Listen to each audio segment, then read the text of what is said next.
Sometimes the person who hugs you the most is the one who hides the knife the most. Have you ever noticed how some people know exactly what to say, but something inside you screams that it's not real?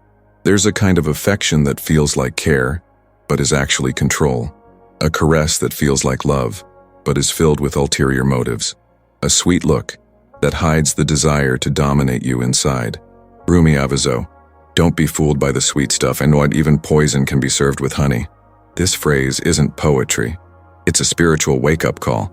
And perhaps you're experiencing exactly that right now, wondering why certain people only appear when you're fragile, needy, vulnerable. They envelop you with gentle words, promises of protection, gestures of attention, but little by little, they empty you, they diminish you, they mold you to fit in their absence. This is the cruelest disguise of emotional deceit. It doesn't arrive as a threat. It arrives as salvation. It listens to you, comforts you, until you become attached, until you believe there's love there. But what really exists is an invisible prison made of emotional dependence, subtle games, and spiritual manipulation. You know that feeling when someone is always doing you good, but inside you still feel suffocated? That doubt that insists something is wrong, even when everything seems right? You're not going crazy. You're perhaps waking up, awakening to a kind of truth that hurts, but that liberates. Because the biggest prison is not physical, it's emotional. And the most dangerous falsehood is not the one that lies with words. She is the one who lies with gestures of love. How many times have you felt used by someone who claimed to love you? How many times have you given your soul to someone who just wanted a piece of your body or your power? How many times have you believed you were being loved when in reality, you were just being convenient? This is not about judgment, it's about conscience. False affection is an addiction. It feeds our fear of loneliness. It soothes our neediness. It makes us feel alive, even if inside we're dying. And most dangerously, it looks like true love. It mimics healing. It pretends to be light, but all it does is keep you trapped in the cycle of pain. Have you ever felt this? Have you ever lived this? If so, you are not alone. And this video was made exactly for your soul, because Rumi didn't write to impress. He wrote to liberate, and today, you will understand why emotional falsehood is one of the greatest spiritual traps of our time. But before you continue, breathe, be silent, because what comes next is not easy to hear, but it might be just what your soul needs to awaken. Comment here, I have already tasted the poison with a honey taste, and share this video with anyone who needs to open their eyes before it's too late, because what comes next is not easy to hear. But it might be just what your soul needs to awaken. And if this beginning has already touched something inside you, imagine what's yet to come. This video isn't just another one. It's a mirror, the kind you avoid but need to face, because there is something in you that already knows, something that has felt this pain before, who has already given too much of himself, trusted too much, and was betrayed by what seemed like love. So I need to ask you one thing before I continue. Leave your like now, not as an automatic gesture, but as a vote of presence. A silent reminder that you're here for something bigger. Subscribe to the channel, because this won't be an isolated video. Here, every word was made to heal. Every theme is a key, and you deserve to be part of this journey that not only explains you, but frees you. You no longer need to lose yourself in the hands of those who only know how to squeeze. You deserve to know the truth, because only those who know falsehood learn to recognize true love. But how do you identify false affection when it arrives dressed as everything you've always wanted to hear? Have you ever had the feeling that someone only loves you when they need something? When you are a priority, but only while you are serving, healing, pleasing? The mask of emotional falsehood is subtle. It doesn't shout. It whispers. It approaches carefully, with calculated gestures, with words too sweet to be true. And before you know it, you're too involved to escape without breaking. It feels like affection, but it drains you. He seems careful, but he manipulates you. It feels like love, but it diminishes you. This is the invisible problem. It's when love turns into a silent power play, and you don't realize you're being used. Because on the outside, it still looks like affection. You start to mold yourself to the other person, saying yes when you want to say no. You start to keep your feelings to yourself to keep the mood light. You start to distance yourself so as not to lose someone who was never fully there for you. Falsehood disguised as love is so dangerous because it doesn't cause immediate pain. It causes exhaustion. Little by little, you become more tired, more confused, more insecure. You start to wonder if you're overreacting, if you're the problem. You start to blame yourself for feeling like something is wrong, even when everything seems right. And then comes the emptiness. The same emptiness you already knew, but thought you wouldn't feel this time. Because that person promised to stay, promised to be different. He promised he wouldn't hurt you, but you got hurt. Again. Maybe you're experiencing this right now. Maybe you're trying to justify someone's behavior, just because at first, it seemed like love. But does true love make you feel this way? Does someone who really loves you need you to sacrifice yourself for the relationship to work? Rumi said, "Be like a river in generosity, but never forget that even the river has a bank. You don't need to overflow to someone who never intended to dive you in deep. You don't have to bend emotionally to be loved." The great pain of false affection is that it forces you to distrust your own heart. You feel the discomfort. You feel the tightness. You feel the imbalance. But the emotional manipulation is so subtle that you begin to doubt your own intuition. And that's the cruelest part, because it's not just the other person who lies. It's you who starts lying to yourself. You say everything is fine when it's not. You say it's just a phase when it's already become standard. You say it will get better when you know deep down that it won't. And if this is hurting you right now, I need to tell you something very carefully. It's not love if it forces you to keep quiet about who you are. It's not affection if it weakens you. It's not caring if it conditions you to accept less than you deserve. The soul feels when it is being manipulated, even if the mind tries to rationalize it. And maybe you've normalized the pain so much that you don't even realize how much it makes you sick. You feel like you're always giving, trying, insisting. And in the end, all you get is indifference, silence, emotional distance. The other person's presence becomes a minefield. You never know when it will explode. So you're always tense. You're always walking on eggshells. You're always avoiding conflict, just to maintain the minimum amount of connection. But that's not what your soul wants. Your soul wants depth, want real presence, want truth. And that's why this kind of relationship, which seems like affection but drains you dry, hurts so much. Because it awakens old memories in you, childhood wounds, of abandonment, of rejection. It's like fake love activates all the hurt versions of you, just to keep them silent. But today, perhaps for the first time, these parties are asking to be heard, because you were not made to be used. You were not made to beg for attention. You were not made to be anyone's second option. You feel it, don't you? You feel like there is something bigger calling you to wake up, a silent force that whispers deep in the chest. You no longer need to hold on to what weakens you. Maybe this is your first real chance to see things as they are, without the filters of attachment, without the veils of need, without the emotional makeup that others have put on you. If this part of the video spoke to your soul, write in the comments, "I have felt the love that hurts in silence." This sentence could be the beginning of your liberation, and it can also help other people who are experiencing exactly what you are feeling right now. The truth isn't over yet. Because when you begin to see false affection for what it is, another, quieter, deeper, more difficult to answer question arises. Why did I accept this? Why did I allow someone, disguised as love, to invade my boundaries, consume my energy, shape my identity? This is where the spiritual root of pain comes in. Rumi said, "Run away from those who come to dampen you, when what you need is fire." This phrase seems poetic, but it's a direct warning to the soul. Not all kindness is a blessing. Not all presence is healing.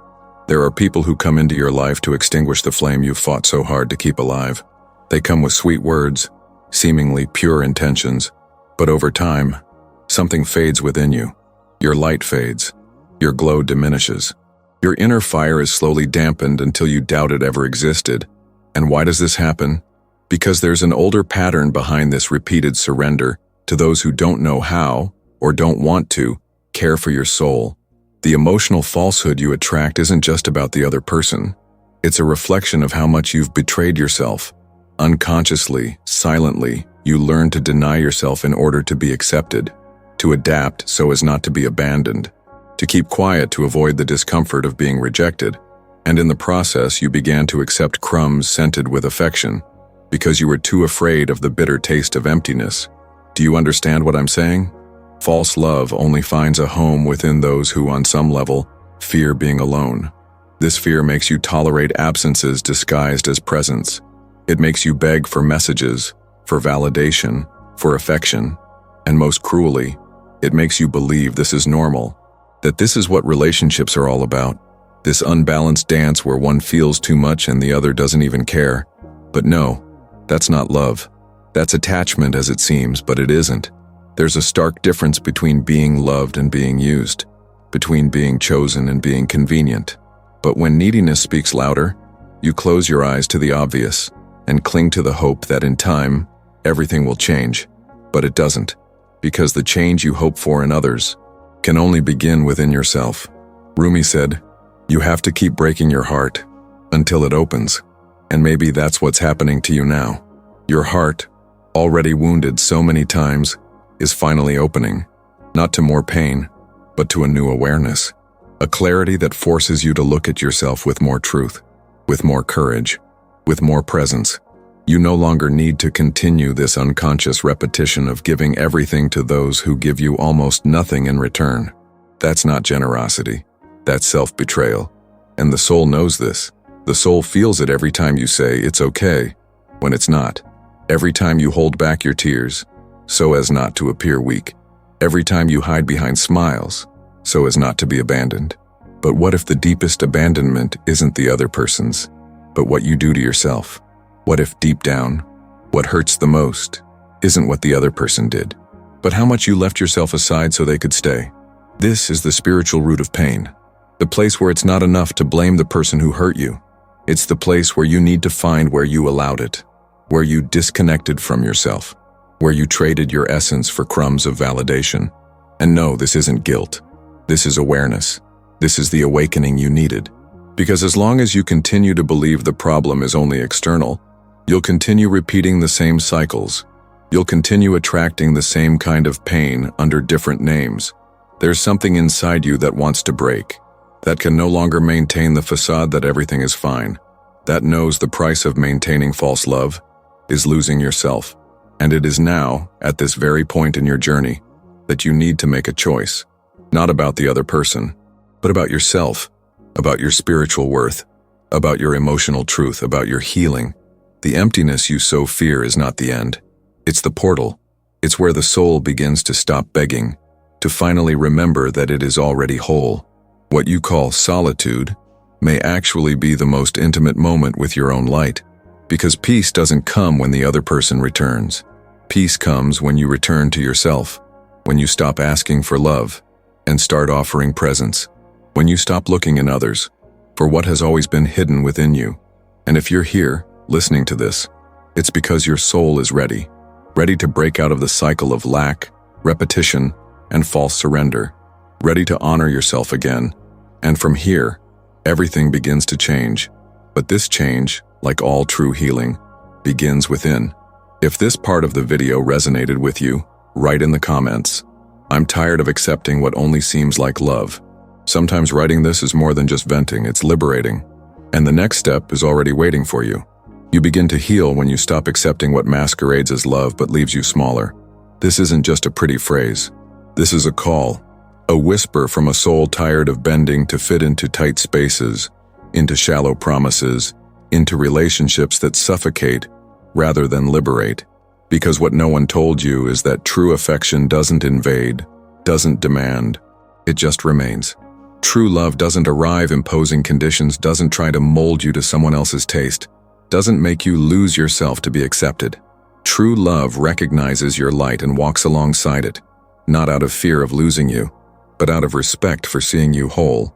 The key is discernment, not the rational, dry, moralistic kind, but the quiet, spiritual discernment that only arises when you've been hurt enough to understand the difference between being seen and being consumed. There's a wisdom that only comes after pain, a kind of clarity that isn't taught in books, but that the heart learns after being deceived too much. This clarity is the beginning of your healing, because it's from it that you begin to say no, not out of anger, but out of self-love, not out of pride, but out of protection for your peace.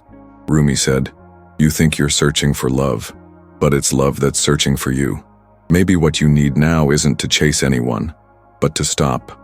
Stop forcing connections, maintaining one-sided bonds, pretending reciprocity where only convenience exists. Stop and listen. Listen to what your soul has been trying to tell you for so long, that you no longer need to prove your worth, that the love you seek outside must first be found within.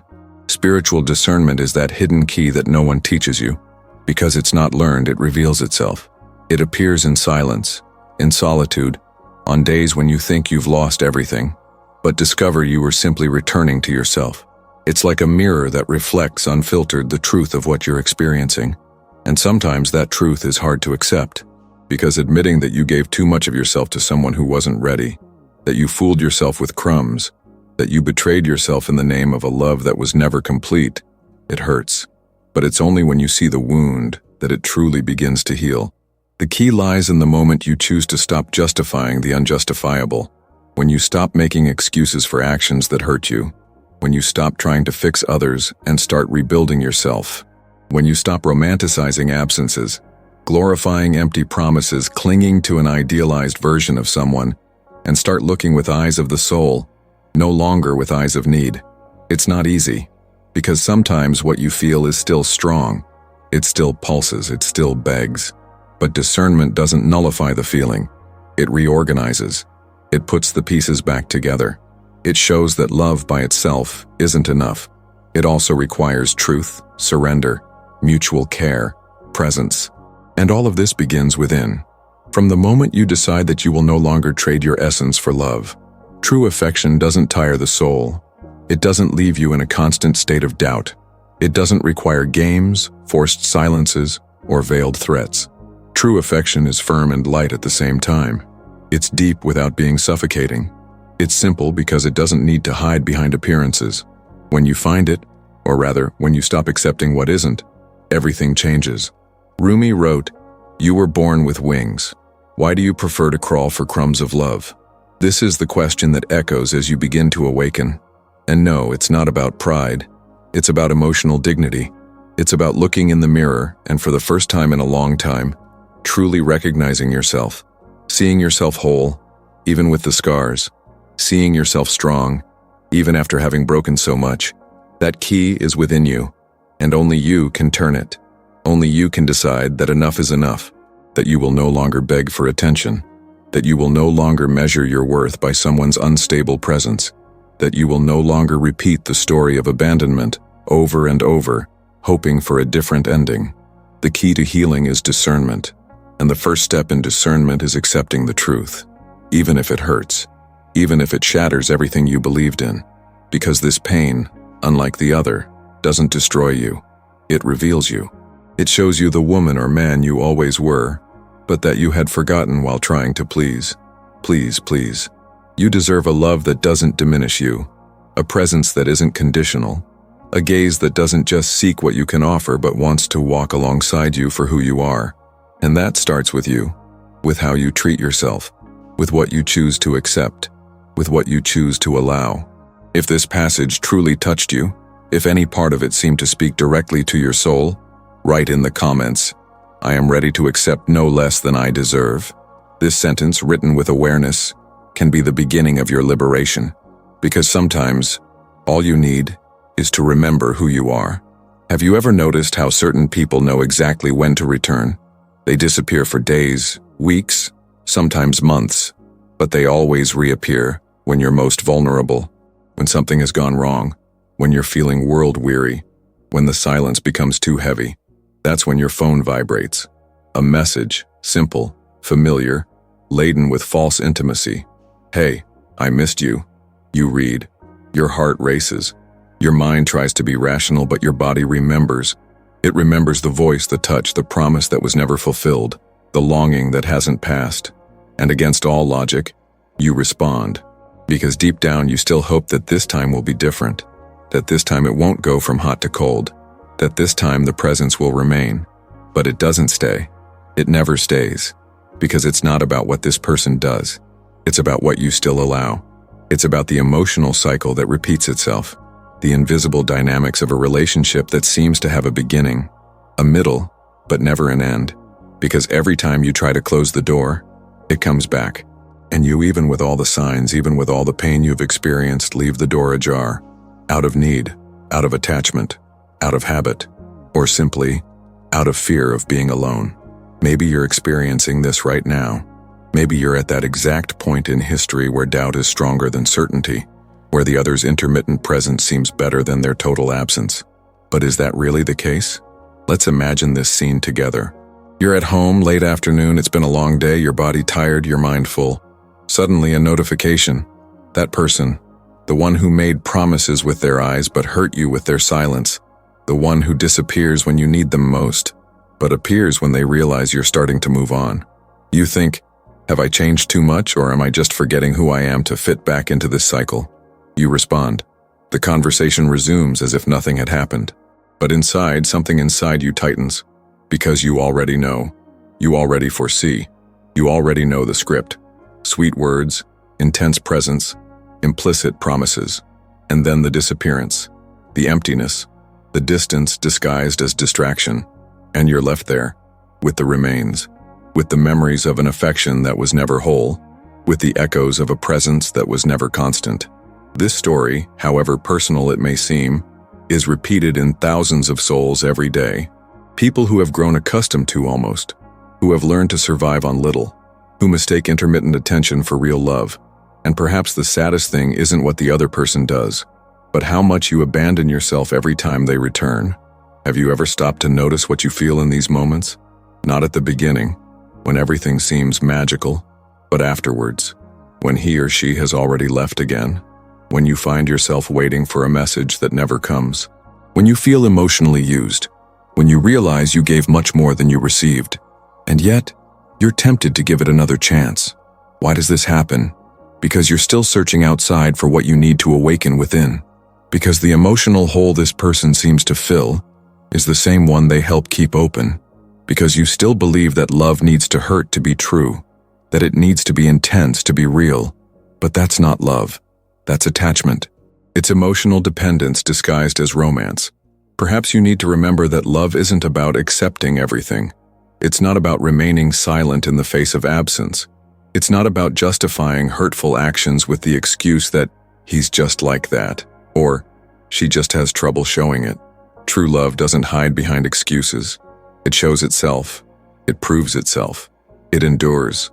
You don't deserve someone who appears when they want, who disappears when they feel like it, who comes back when they realize you're starting to heal. You deserve someone who is there, who stays, who builds with you, who doesn't confuse your heart, who doesn't play with your soul. This story could be yours. It could be someone you know. It could be the repetition of a pattern that goes back a long way, perhaps from childhood, perhaps from a distorted model of love that you've learned to accept as normal. But now, for the first time, you have the chance to break this cycle. To look at all of this with more awakened eyes, with a self-love that, even weakened, still lives within. And no, it won't be easy. Saying enough when your heart is still beating is one of the hardest decisions to make. But sometimes it's the act of saying enough that finally makes room for the love that's truly worth it. The one that doesn't confuse you, that doesn't erase you, that doesn't use you.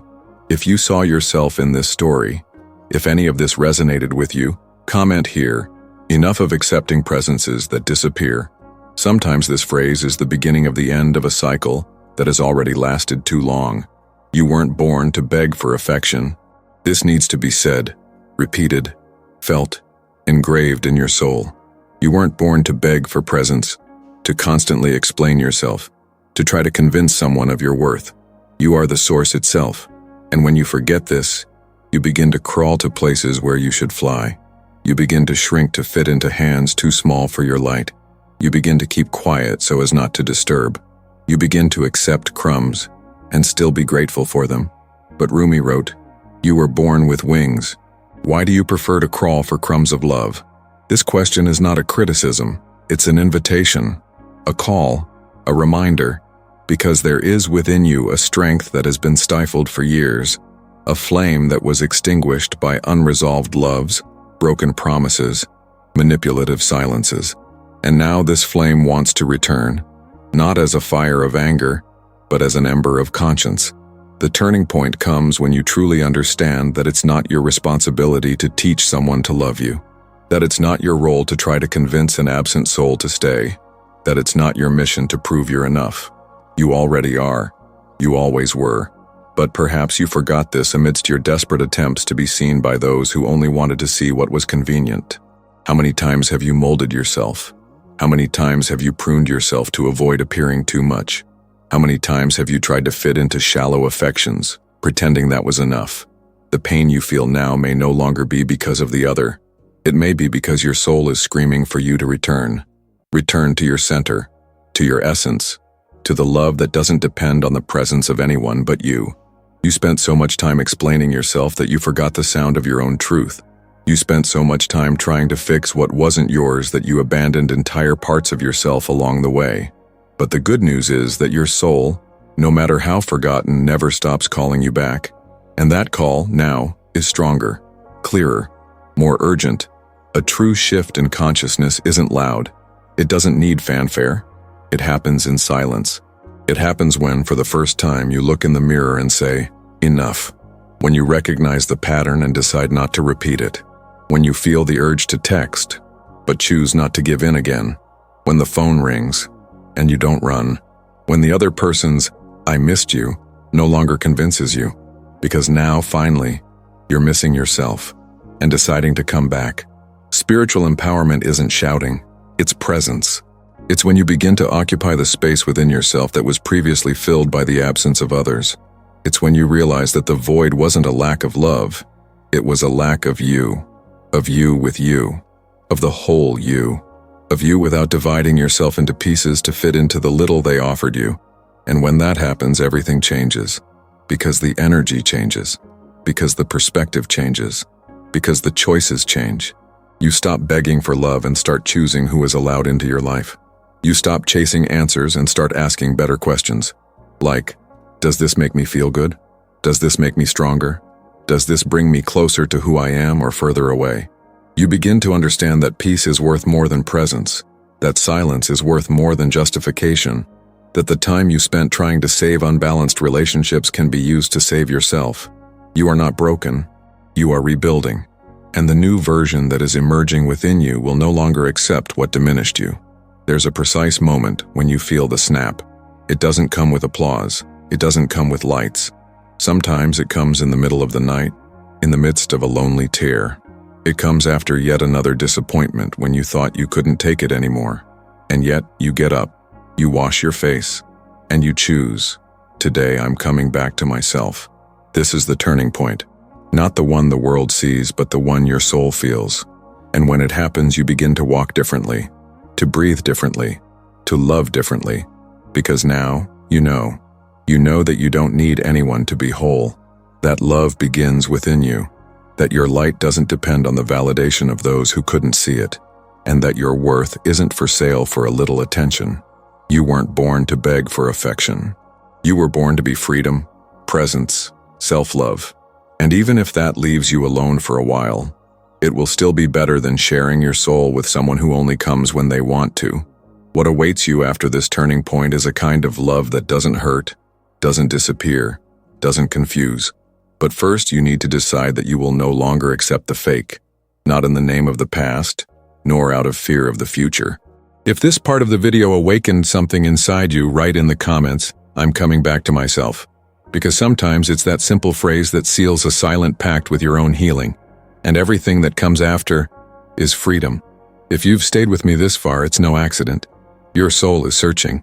And perhaps this video was one of the answers the silence of your pain was asking for.